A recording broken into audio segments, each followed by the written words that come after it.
तिकडे सरकार आहे आणि काय सांगा सिंधुदुर्गामध्ये महाराष्ट्र विधानसभेच्या निवडणुकीसाठी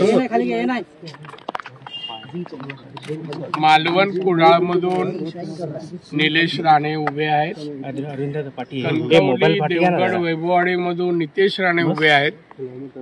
वातावरण अतिशय चांगलं आहे याला कारण जनतेचा फारच चांगला प्रतिसाद आहे दोन्ही ठिकाणी आणि म्हणून दोघेही अतिशय चांगल्या मताधिक्याने निवडून येणार याच्यावर माझा विश्वास आहे। राज्यात जे काही गोंधळ करण्याचा प्रयत्न केला जातोय, काल विनोद तावडे यांचा वसईतला तुम्ही प्रकार बघत असाल, हितेंद्र ठाकूर यांच्या कार्यकर्त्यांनी अशा पद्धतीने एका राष्ट्रीय नेत्याला वेठीस धरणं कितपत योग्य आहे याबाबत आता याबद्दल सविस्तर माहिती घेतल्याशिवाय बोलणं योग्य नाही, पण तुमचा एक शब्द आहे की वेटीला धरणं कितपत योग्य आहे, मी म्हणणं योग्य नाही। अशा प्रकारे एका पक्षाच्या प्रमुख पक्षाच्या नेत्याला अशा प्रकारे वागणूक देणं हे मला पसंत नाही।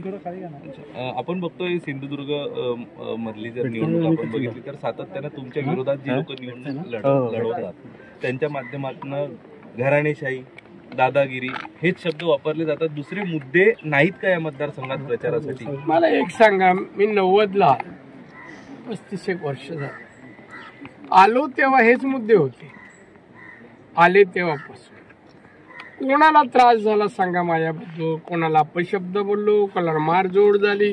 आता पण या निवडणुकीत मी 20 दिवस इकडे आहे, काय 20 दिवसात कोणाशीच माझा वाद नाही, काय नाही, एक तरी केस दाखल झाली का, FIR दाखल झाला का नाही।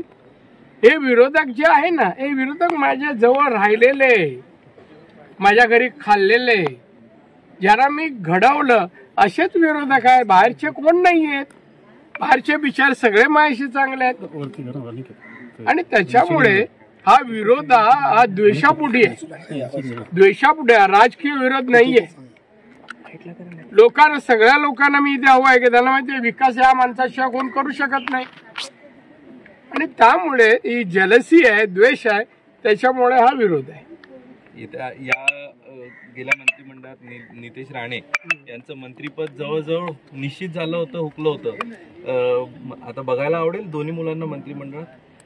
एवढा असा भाग्यवान दुसरा वडीलच नसला, असूच शकत नाही आणि मग खरंच पाहायला म्हणजे आनंद वाटेल, ईश्वराच्या कृपेने असं घडलं तर माझ्यासाठी चांगलं आहे।